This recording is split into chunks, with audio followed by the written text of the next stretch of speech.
Okay, Let's do it. we're recording. Genesis 16. Um, all right. Now Sarai, Abram's wife, had borne him no children. She had a female Egyptian servant whose name was Hagar. And Sarai said to Abram, "Behold, now the Lord has prevented me from bearing children. Go into my servant. It may be, it may be that I shall obtain children by her." And Abram listened to the voice of Sarai. And so Abram had lived 10 years in the land of Canaan. Sarai, Abram's wife, took Hagar the Egyptian, her servant, and gave her to Abram, her husband, as a wife. And now he went into Hagar, and she conceived, and when she saw that she had conceived, she looked with contempt on her mistress. And Sarai said to Abram, "May the wrong done to me be on you. I gave my servant to your embrace, and she saw uh, that she had conceived. She looked on me with contempt. May the Lord judge between you and me." But Abram said to Sarai, "Behold, your servant is in your power. Do to her as you please." And so Sarai dealt harshly with her, and she fled from her. The angel of the Lord found her by a spring of water in the wilderness, the spring on the way to Shur. And he said, "Hagar, servant of Sarai, where have you come and where are you going?" And she said, "I am fleeing from my mistress Sarai." The angel of the Lord said to her, "Return to your mistress and submit to her." The angel of the Lord also said to her, "I will surely multiply your offspring so that they cannot be numbered for multitude." And the angel of the Lord said to her, "Behold, you are pregnant and shall bear a son, and you shall call his name Ishmael, because the Lord has listened to your affliction. He shall be a wild donkey of a man, but his hand against everyone, and everyone's hand against him. And he shall dwell over against his kinsmen." And so she called the name of the Lord and spoke to her, "You are a God of seeing." For she said, "Truly here I have seen him who looks after me." Therefore, the well was called Ber Ilha. It lies between Kadesh and Bered. And Hagar said to Abram, and Hagar bore Abram a son, and Abram called the name of his son, whom Hagar bore, Ishmael. Abram was 86 years old when Hagar bore Ishmael to Abram. So, um, I don't have as I didn't do as much prep work for this chapter as I normally would have liked to have done. That's because I started a new job this week. Um, but there is some things that I want to go over. So the first thing that I think we should notice, um, she had a female Egyptian servant. Okay, so there's two things that I think the fact that Hagar is from Egypt that we should take from this. So the first is the symbolic significance. So we've already talked about how like the North, where they're from, is associated with identity and meaning, and then the South, um, and also therefore like life, right? And the South is associated with potential, death, chaos, um, all of that sort of stuff, and um, we already saw this whenever like Abram went down into Egypt, and had to like disguise himself and all of that, and then came back up with a lot of wealth, right? And because the that that chaotic potential has a lot of potential, and um, uh, that symbology is now being mapped onto the women, right? Um, uh, Sarai is like his like kind of like half sisters, sort of, right? Um, and in this, she's barren, right? And so she doesn't have that potential, whereas Hagar does, right? And so that you're seeing a conflict between those um, those symbolic elements, and they're and that's being mapped on now to people in the story.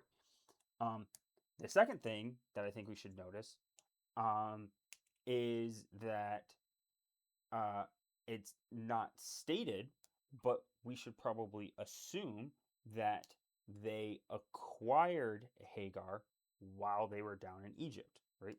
That makes sense.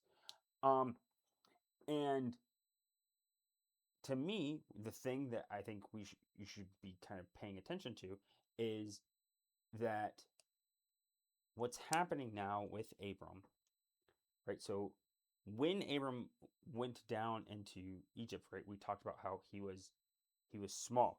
Um, he was having to do things to keep himself safe from the systems of man, from the government, from the Nephilim, right? And he basically did all of this to protect himself, right?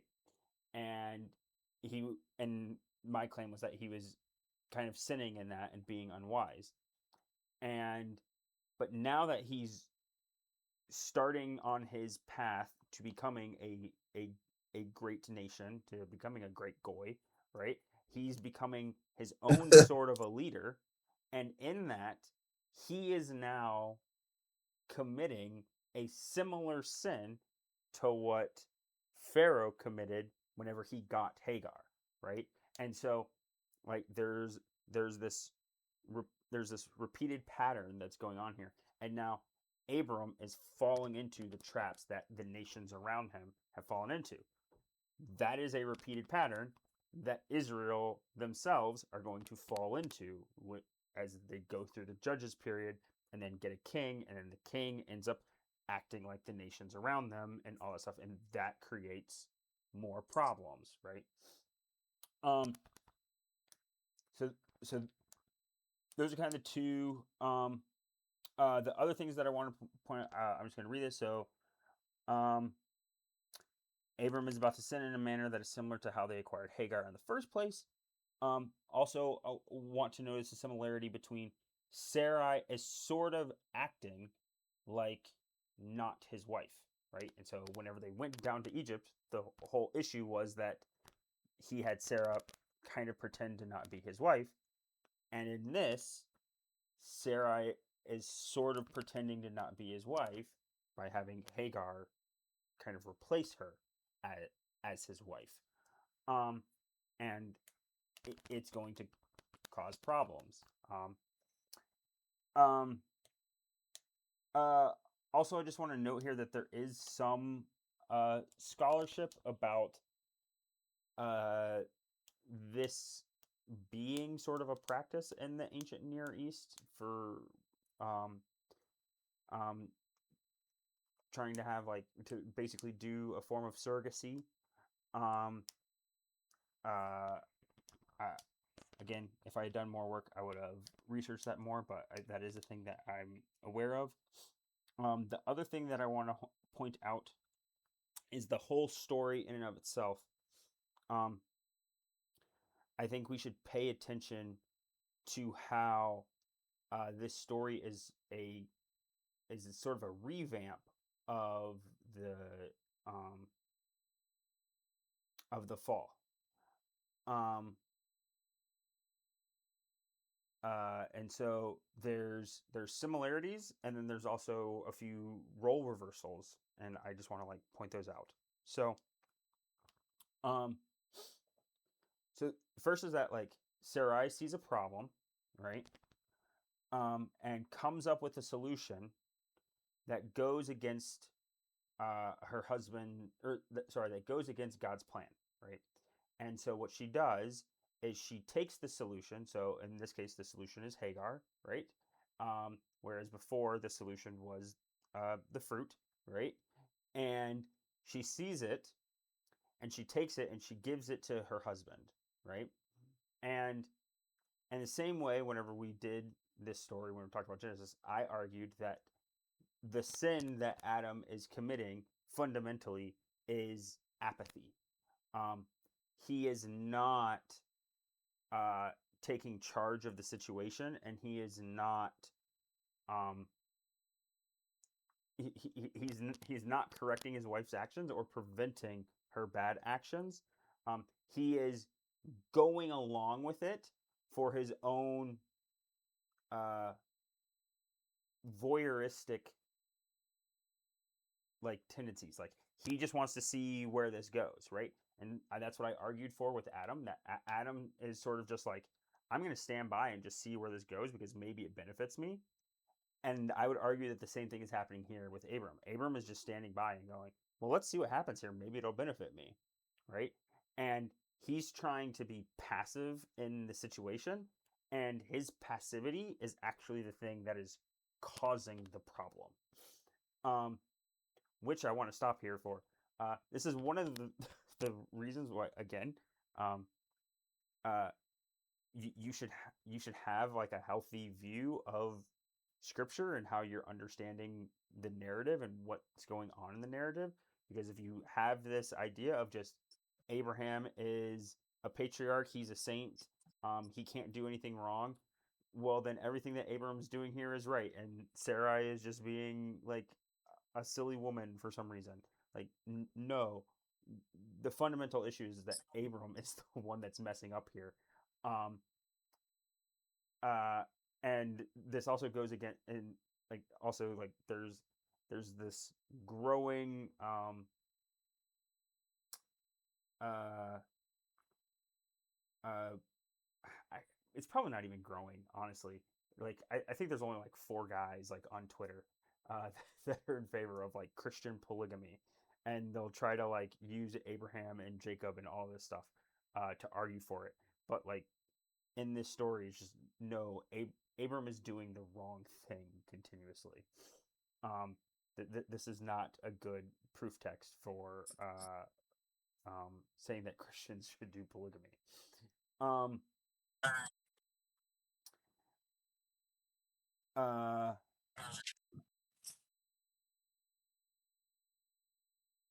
uh, so okay, so Sarah has this.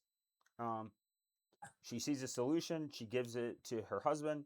Um, this then leads to a type of separation, and that separation has to be fixed by God.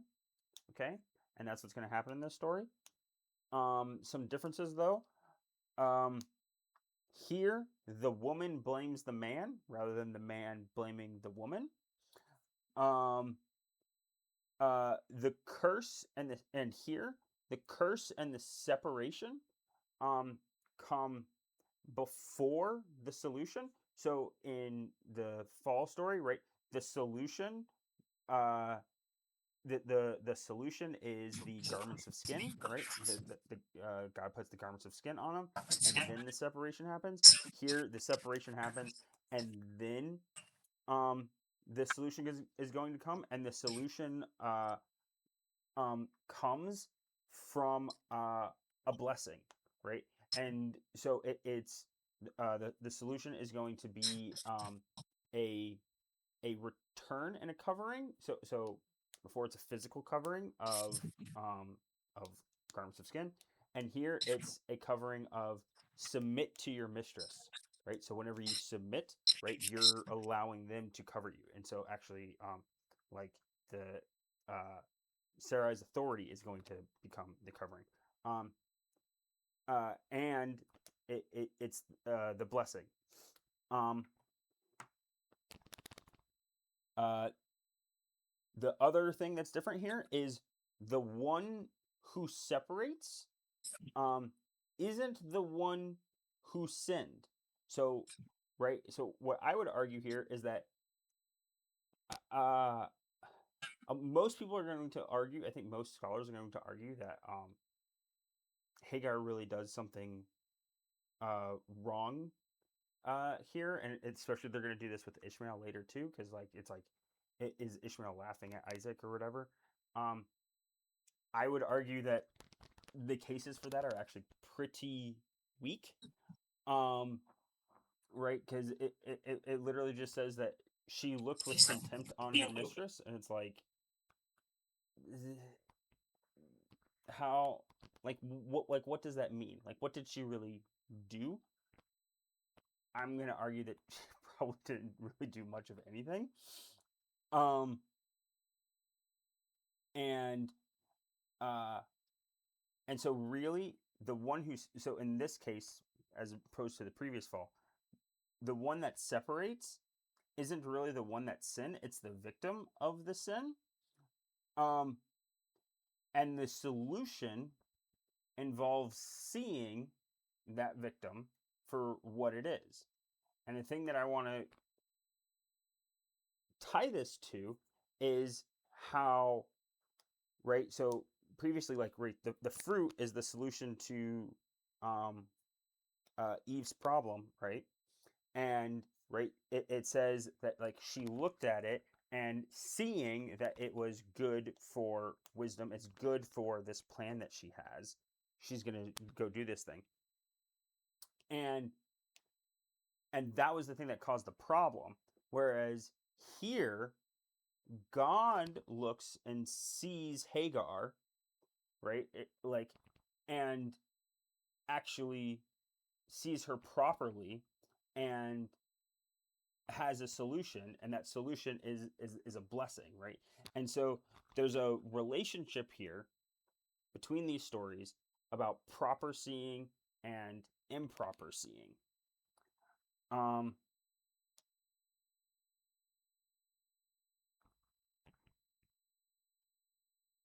I will. I'll pause here. Um, just is there anything that you want, any comments, Christian? You're the only one here, so you got to do all the heavy lifting. Um, comments or anything that you want to make, questions about what I've mentioned so far. I don't have too much else to talk about. Um, Um, but I knew I just threw a bunch out there, so I was like, let's talk about that before I do the last little bit. um, why do you think, did you say Sarai didn't really mistreat Hagar? That No, no, it's no. maybe, I said that I don't think that Hagar really mistreated Sarai. oh, you That don't think Hagar? Okay, yes, okay. that's what I argued. Oh, I see what you're saying. Okay, I missed that part. So yeah, Yes. because Sarai comes and she just says, It, she like doesn't, yeah, she doesn't really give a reason per se. She yeah, just, like what the I mean, text it's says, weak. like the bad thing that Hagar did was she looked with contempt on her mistress. Like that's it. Mm. That's all we get. And so that's where I'm like, we don't really know what that means. Um and so that's why I'm sort of arguing for she probably didn't do all of that much. I mean, the other things that I would kind of lean towards of why she probably didn't do all that much is because Abram doesn't seem that concerned about fixing the situation. Like he's like, I don't really need to step in here. You do whatever it is that you think is right. Uh, and Oh, also okay, that makes sense. and also, um, right where she says like, may the Lord judge between me and you. Right, like biblical characters have this nasty habit of like they speak judgment upon themselves.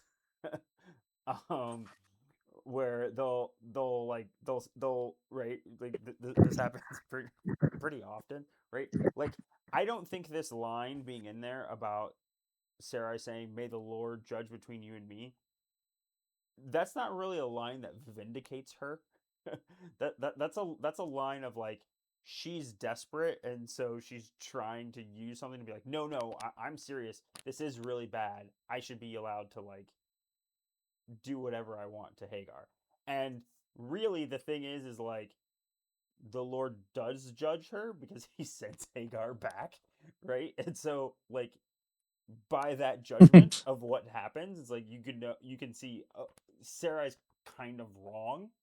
Um and so like those are the things that lead me to believe of like, okay, what's your documented case of what did Hagar do wrong?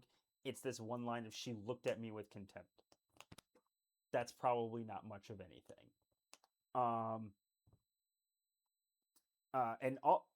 And I mean, now that I think about it, right? Like her sin is that she apparently looked like with contempt, and like the solution involves God seeing Hagar without that, right? And is like, hey, let's fix this.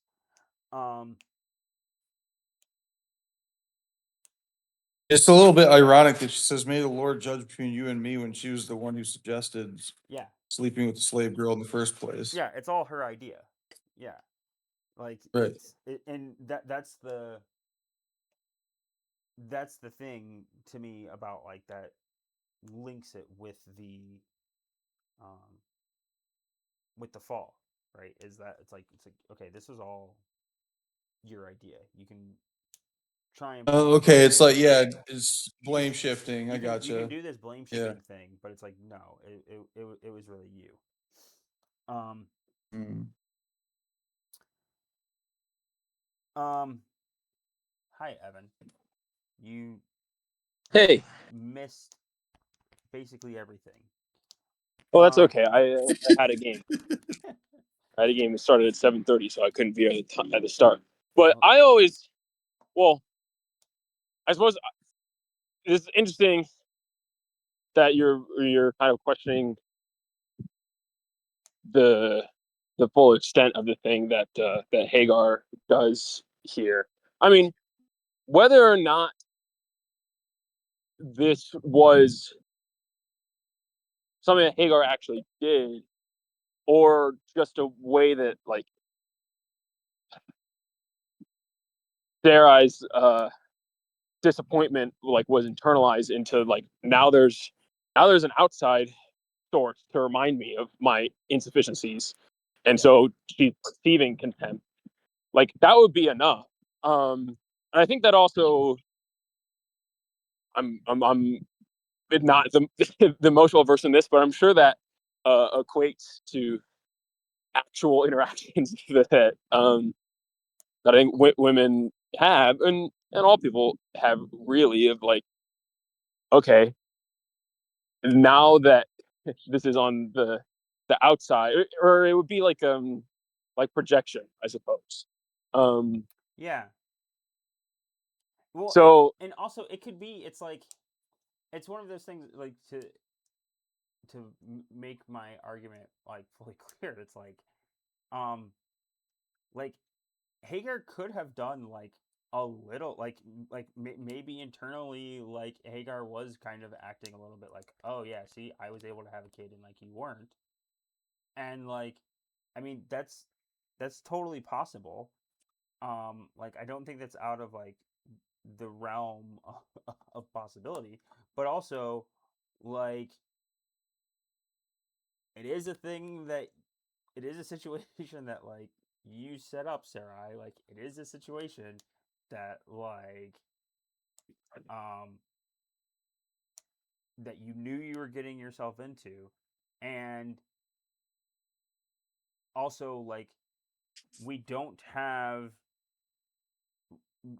we don't have anything really overt, right? We still don't really have anything overt, and so even if she did kind of think of herself in a arrogant way or something like that, we don't see any ways upon which really Hagar acts upon that. And so I still think it's either way. I think I think it's correct to interpret it as an outsized response to the situation. Sarai's response is too much. Um, well, I guess the other thing is you have the the misordering of hierarchy here, that you're taking a servant, and now that they're wrapped into the fold with with a child, um, there's now like a disconnect of like, okay, are you actually elevated above? Because like yeah. the child probably has to take primacy and like care and consideration, right? Well, I Um, mean, there's a whole bunch of reasons why this is wrong, which is so I mentioned like earlier, obviously before you got here, that like Abram isn't making good decisions here, and neither is Sarai, and but there is also the aspect of there is an underlying idea that it is wrong for Abram to be like having children with like a foreign wife, and that's going to be a theme that comes up more explicitly as Genesis goes on, about like the problems of having a foreign wife, and uh, the problems of having a foreign wife is also related to what you just said about like having a child with the servant, and it is that improper ordering of the hierarchy, and that disconnect from like the proper structure of the world and society and all of that stuff. And so I agree that there are problems that arise from that as well. Whereas,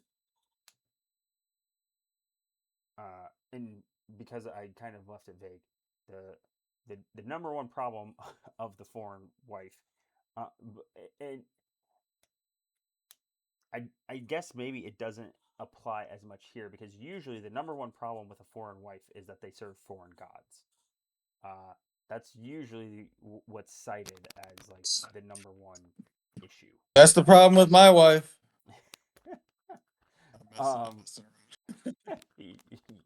She won't watch this. You're fine. She's actually listening right now, so I was just messing with her. I was like, yeah, I married a foreign wife. It's carrying me away to all these idols. Well, there are some foreign wives that there's some foreign wives in the Bible that actually bring you closer to God.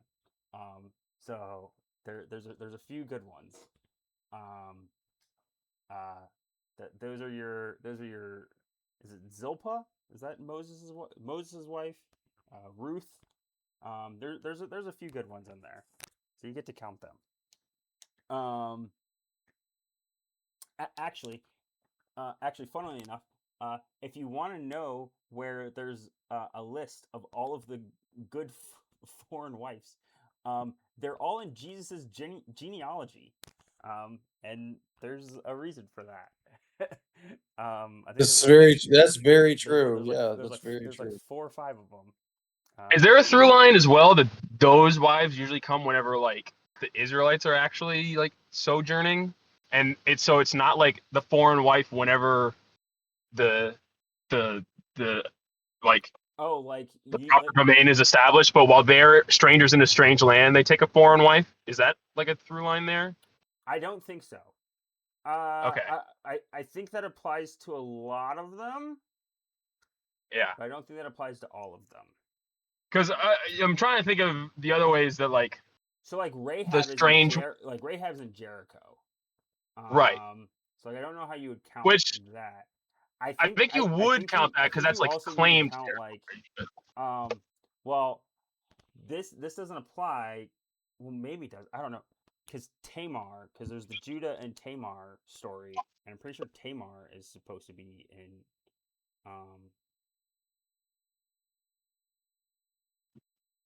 I might be wrong on that. I need to go back and look at it. Again, I did not fully do my notes. But anyway, I bring that up to say that I'm trying to remember the ways in which the like language of creation talked about the strange woman or the foreign woman, and how it's similar to the idea of like the foreign substance or like the intoxicating substance, and so it can have that intoxicating effect where it imbalances the structure because now one part of the body is kind of at a different priority or warring against another part of the body. So, and that's well, that's clearly what's going on in this story. That this introduction of the foreign and the strange is causing an imbalance in the body of, you know, the marriage and even the line of Yeah. Abraham, in which you now have two competing Yeah, structures. the whole issue, right? And like you have to remember the context of the previous chapter. The whole issue is that Abram doesn't know who his heir is going to be.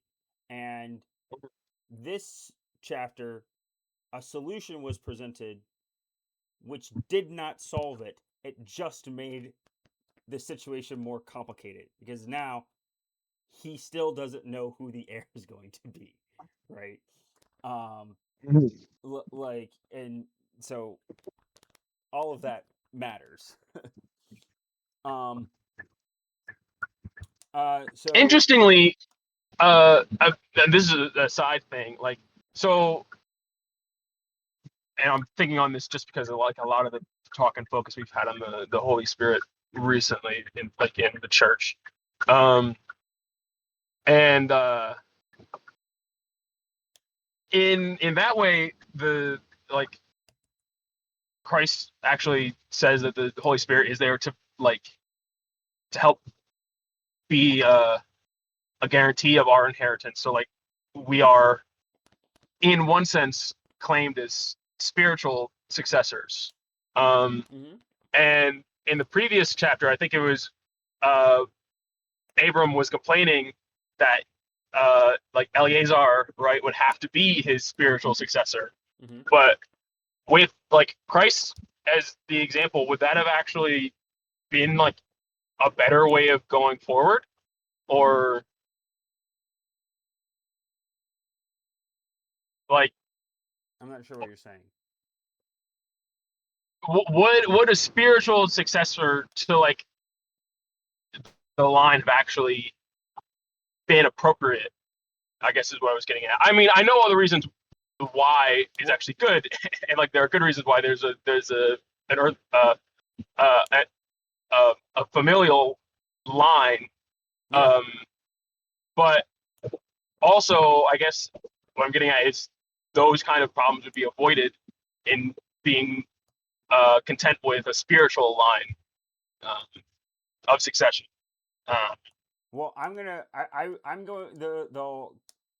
I mean, kind of the thing that I was arguing in the last chapter and what I'm going to continue to argue is that God kind of argues against the spiritual succession line. And my further argument is going to be that it's not because there are no spiritual succession applications. It's because the spiritual the spiritual successions can only be realized if there is actuality. Which actually, this is sort of a good transition to the next point that I wanted to make, which is this verse right here. The angel of the Lord also said to her, I will surely multiply your offspring so that they cannot be numbered for multitude. Okay. Should this promise be spiritualized? This is not a promise to Israel. It is very similar to the promise of Israel, but it's not a promise to Israel. It's a promise to Ishmael. And so, should Christians that are using the New Testament to interpret all this, should they take this and apply this to them instead of Ishmael?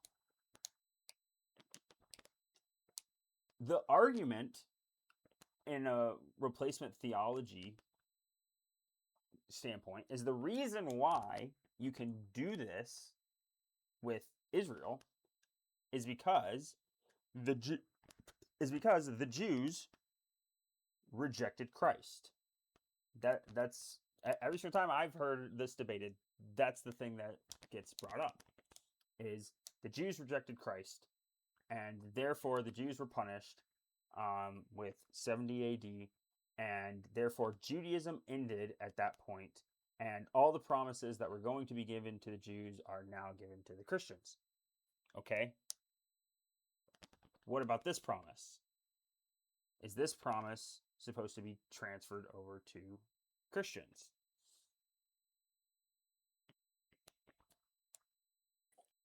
Question. If you say yes, this is a line of argumentation that I've never heard brought up before. So I'm gonna do some spectacle or speculation on some speculative steel manning. I would think Mhm. that they would argue, well, and so usually people say that the descendants of Ishmael are modern Arabs, and therefore, by extension, modern Muslims.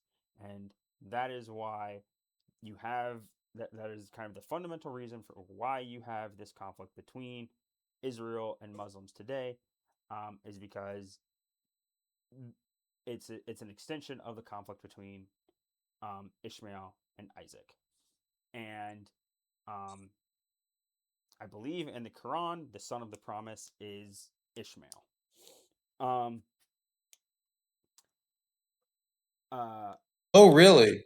I don't know. yes, I really don't know the Quran all that well, but they say it's Ishmael. yes. You know, Wow, wild. And supposedly, everything they teach is a direct fulfillment of the holy books, the Old Testament and the New Testament. Of course, they'll claim that the New Testament was corrupted, let but I'm me. You like, know what? That's a thing. That's a line that I have understood for a long time. I was like, pardon me? and I was like, I should probably research that more. That's a thing that I've like taken as understanding for a long time. Um, I think I've heard that too, but yeah, because see, I like don't right know here, a lot of. Muslims believe I that don't Ishmael is study the true Islam like son. They that. actually make a good case. Blah blah blah. Islamic theology does not believe in any true son of the promise, but Ishmael and Isaac are both equally beloved by Muslims don't believe that we are a chosen people.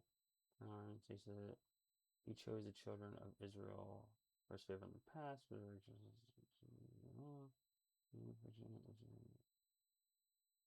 Huh. Maybe that's me engaging in a bit of a Christian woozle because I've heard that a bunch. Yeah. Okay. I don't know if So I'd ever heard it to go so far as to claim that they think that Ishmael is like the actual son of the promise. I I just think that they I identified with remember I remember Ishmael even like is in the line. because isn't there a thing of like Ishmael has like 12 princes of yeah. Because I don't really know how you would argue that. Because then you would have, how would you argue that like you have to argue that like the inheritance goes to Ishmael, and then you just have like a whole separate history from there. Yeah, so there's supposed to be a whole thing of like the 12 princes of Ishmael um are believed to have merged into the broader Arab populations over millennia. Yeah. That so that's still my understanding. Man, I'm realizing that I'm all blacked out. Maybe we need to turn on lights. Hold on.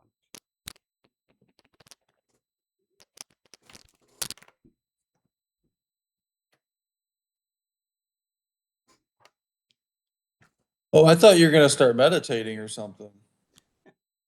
It's Um, getting so dark over there.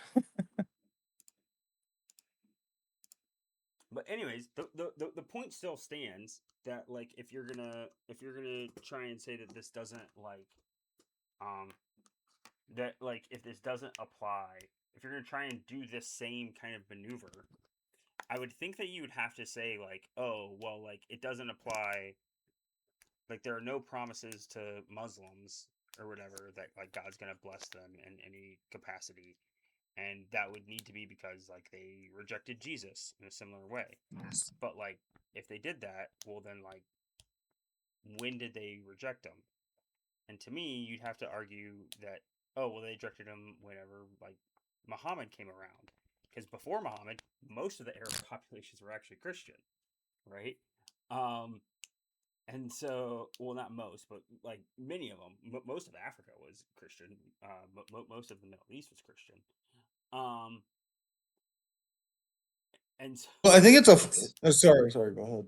well, and just to finish that thought process of like, well, if you're gonna say that, you then have this weird like situation where this promise stopped being in effect roughly 600 years after the promises to the Jews stopped being in effect, but the promises to the Jews said that they're going to be an eternal covenant, and this has really no time frame put on it whatsoever. So I just think that like this whole process that replacement theology tends to engage in of like, oh, this is the reason why these covenants and these promises can go away, just doesn't really seem to hold up with all the different types of covenants and different types of promises that we see in Scripture. That's my overall argument. Go ahead, Christian. Well, hermeneutically, it's like you have to be able to maintain consistency. If in the previous chapter, it's saying that he's going to bless his offspring, they're going to become a great nation. And in the next chapter, another guy, he makes the same promise. You can go, well, one is spiritual, one's physical. It's like, what's the guiding principle? Like, how do you come to that conclusion?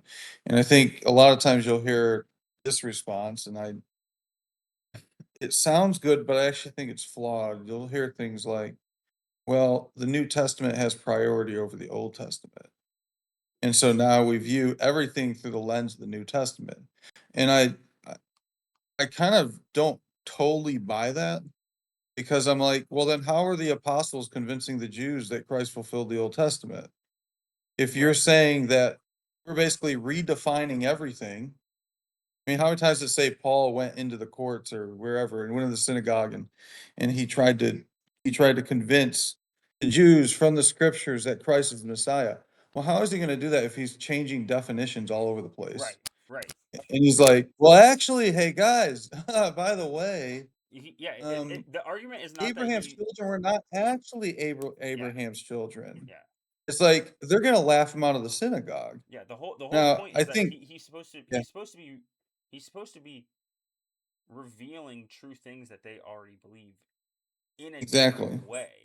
Like exactly, not that it's just oh, I'm going to play word games to come up with a exactly. different like solution to like what all of this is.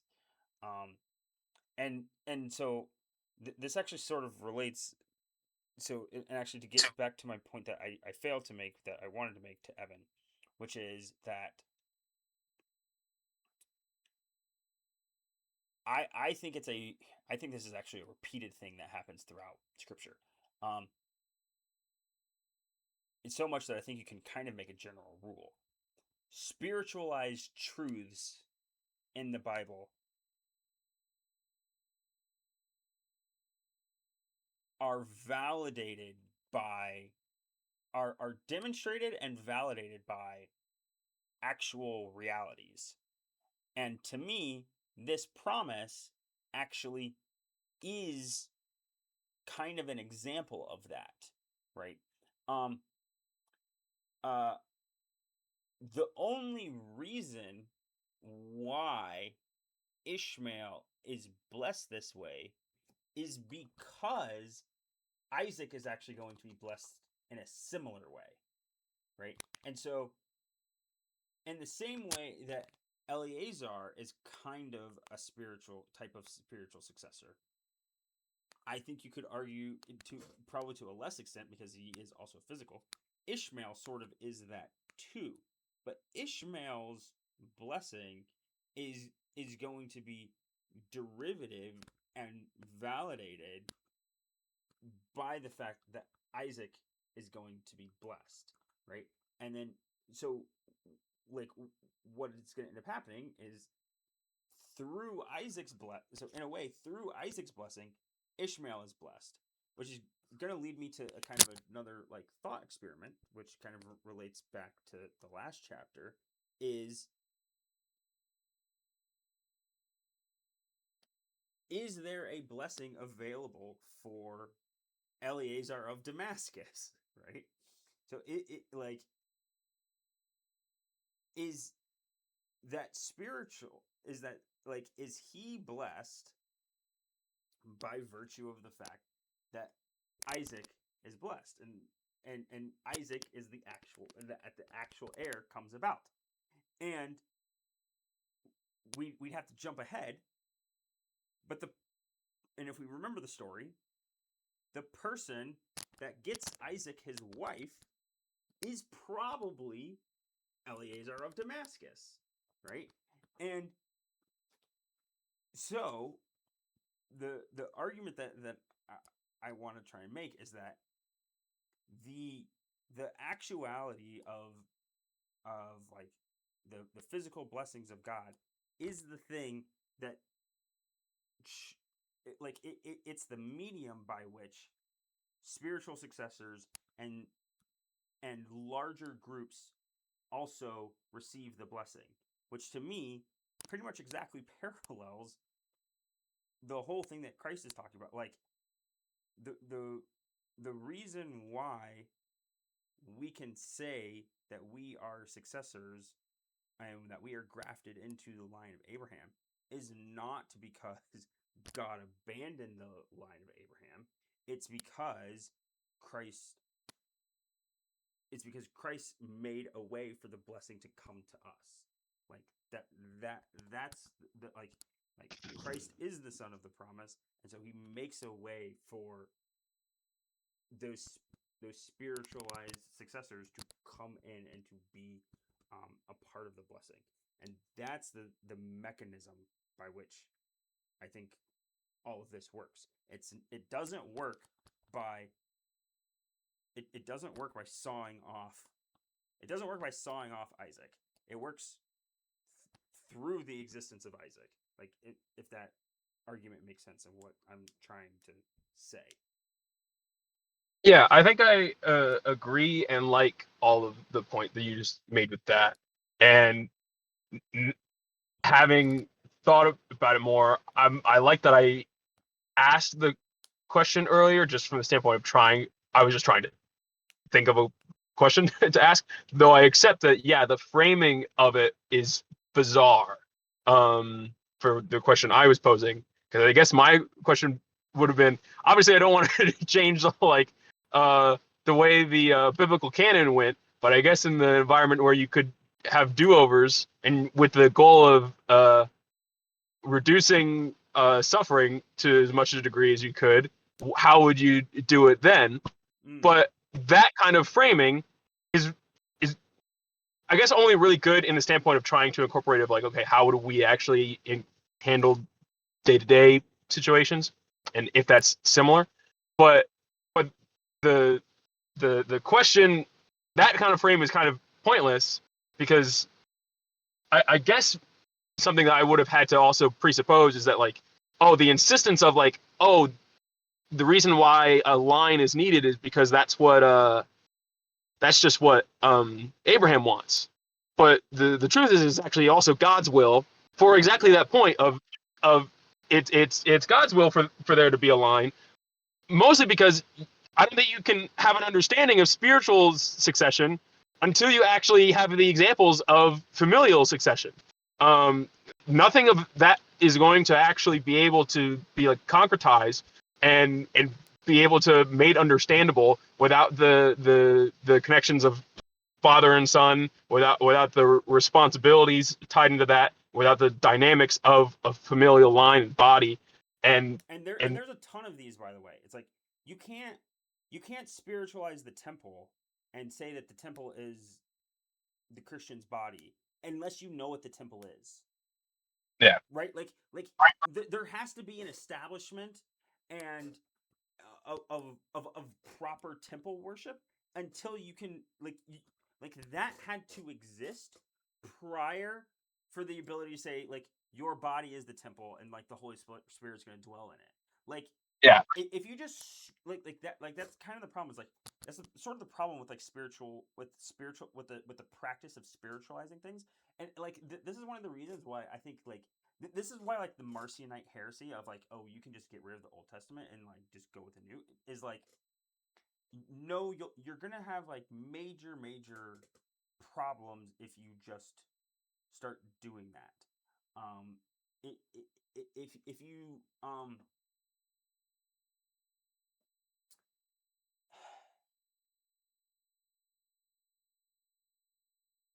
if you if you say like,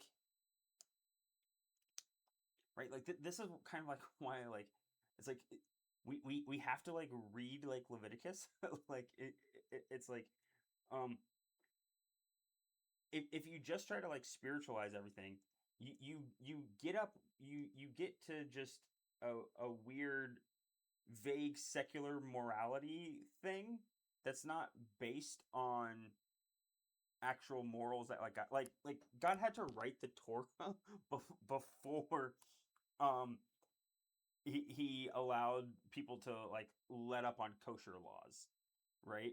And because the letting up on kosher laws is the thing that allows for the Gentiles to be brought in. Like we go look at Peter's like Peter's dream sequence, right? But it's like that, like like you can't just start with that. Like if you try to just like start with that, you you don't get uh this idea of God is holy and has a strict order, right?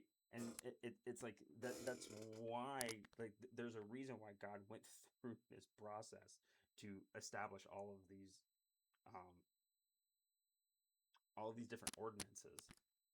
Like there's a point to them, even though the way that we live now, we don't abide by most of those, right? Um, there's still a point that humanity went through that process. yeah. That's exactly my point with when people bring up, well, why are there all these uh, genocides in the Old Testament? Yeah, And it's because it's we listed can't as have like a concept of what it means to be devoted to destruction unless we actually see what that actually means to follow that through to the letter. Like you can't just kind of have a spiritualization of the concept of something being devoted to destruction without that. So it's a necessary thing. Like we can't have that as a symbol to look to without it actually having taken place. That's part of it. It's wrapped in there. Um, so which to me also actually, so this actually gets to a much broader. I'll say it here because I have to think of it. To me, it goes to a much broader uh, philosophical point about why we're here. Period. Um, and like why does this reality exist? And my argument for why this reality exists is right. Cause so like if you have the thought process of um, God knows everybody that's going to end up in heaven one day, and he's going to know everybody that ends up in hell. So why are we going through this stage right now? Why doesn't he just skip ahead and put everybody that's to me this is an especially it's actually kind of a very relevant question, especially if you adhere to like annihilationism. Um, like why doesn't God just like skip ahead to the eschaton and just put everybody in heaven that's going to be in heaven and put everybody in hell that's going to be in hell, or make them stop existing and we can skip all of this? And my argument is that um, in order to get to that eschaton step, you have to go through this step, because there's going to be um, realities and truth that are going to be established for the eschaton, but that are based in what happens now. And so if we don't go through the now, uh, those truths become those truths end up becoming a little bit of a lie. So, for example, right, like a very basic one, if we just skip to heaven, right, and let's say like my daughters get to heaven, which I think will happen, and pray that it will. Um, the truth that they are my daughters happened here, right? It didn't. It's not happening in the eschaton. It happened now. It happened in this reality, and so the relationship that I'm going to have with them then is fundamentally predicated on the fact that they're my daughters now, right? And like, so that means, like, in order for us to have an eternal father-daughter relationship, we have to go through this step. And I think there's a lot of things like that. And so that's my related point. Well, can I? Yeah, go for it. Oh, sorry. Go ahead. I was just gonna make a really quick statement of like, I think preterism is somewhat on the rise a little bit. I don't really follow stats. Just It's seems always like hard to know.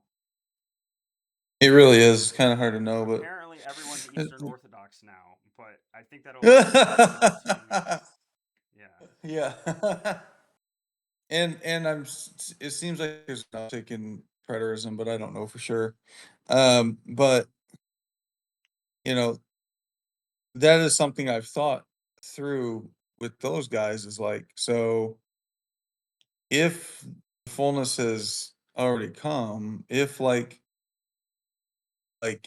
if we're already everything already happened, the return of Christ already happened, all of that stuff, prophecy's been, you know, fulfilled in every sense, then why are we doing all this? Like, why are we suffering? Like, what's the point? And um I think like you end up in like Gnosticism or like neo-Gnosticism if you're not careful, if you over spiritualize everything and you don't ground things in real life physical realities and experiences. There's something holy about that. There's something special about that, that God doesn't just want us to be spiritual beings. We're not just spiritual beings, and God could have made us just spirits. Yeah. But like this idea that like we can have a merely a spiritual salvation, um it actually separates the person fundamentally. Now you're making us divisible, and you're saying, hey, you can actually be broken down into pieces, you can be segmented and fragmented, and that's okay. It's like, didn't God make us from the dust of the earth? And did he not breathe this uh breathe into Adam the breath of life, which probably refers to his spirit. I can't Right. remember what your opinion is on that. No, it But is. but basically it's like he's the one who he's the one who made all the different elements and parts of us. And to say that you can just separate one part out is to fundamentally redefine what a human being even is. Mm-hmm. So, anyways, that's all I got. Um, Pretty much agree. Uh, so the last thing that I want to touch on is, and I'm not going to really talk about it a ton. It's just I want to highlight um, the angel of the Lord, right? And Heiser is going to take a view of this is pre-incarnate Christ, and I generally kind of agree. So for I'm just going to say this. My headcanon is that this is not pre-incarnate Christ. My headcanon is this is actually incarnate Christ. Post this is my view is that angel of the Lord um, uh, views of Christ interacting in the Old Testament. My personal headcanon is that this is post ascension Christ, actually, and that he's time traveling. I want to chime in on this real quick, because I have not actually watched The Chosen, but The Chosen gets clips put into my YouTube algorithm a lot, Yeah. and so I've seen a clip, and I thought this was interesting because I know this is your opinion. And I thought it was they started doing something cool, and I actually thought they could have done something even cooler.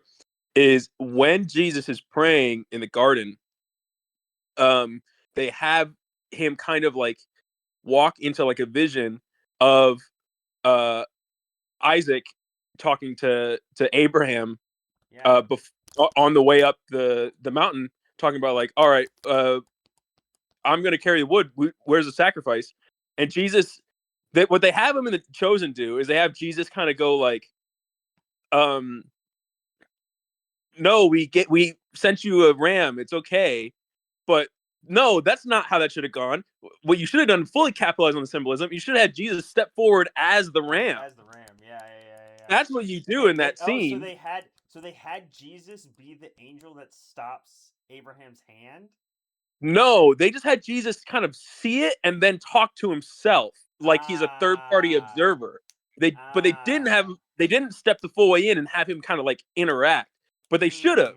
Because what they should have done is they should have had him step up in that moment and be the ram, and honestly should have had him kind of be killed and then kind of cut back to him sweating blood, and that I would make always sense. wanted. That would be I cool. haven't watched enough of The Chosen. It would have been cool if they had done it where my other idea of whenever he's on the Mount of Transfiguration, if they cut to Moses seeing God and it's just like a portal of like him seeing Jesus like at the Transfiguration, and then like a similar thing with like Elijah, um that's sort of But that was an interesting thing. Is I know I agree with you. I think of it as being like a post crucified Christ. yeah. I just thought for the sake of presentation, that would have been the perfect way to have the through line of like, oh, Jesus is the substitute, the one that's been sent in to actually step in for us. Yeah. And and could have tied that bow a little better than just kind of being like, no. They used it, if I remember right now from the clip, they used it to be like, no, we sent a substitute, and then like Jesus pleading to the Father, like, send a substitute for me, which was like a weird take, I thought. But Interesting. yeah, again, only time I'm going to reference The Chosen because I've not actually watched it. There might be problems with making Jesus the actual ram, because then you have the problem of Jesus is sacrificed twice. Yes, but this is a That vision might and not that might be way this too is a much. vision. Yeah. This is a vision. This is a vision. This is not actual Okay. time travel. Because Okay. remember, this is pre-crucified, so he just has the Yes. vision of it. Okay. Yeah. But yeah, so that was the only, and then the very last thing, which I will talk about probably more in the future, not is this idea of meeting women at wells. Comes up a bunch, and we have this with Hagar here, but I'm not gonna dwell on it because we already went over time. So thank you guys. See you next week.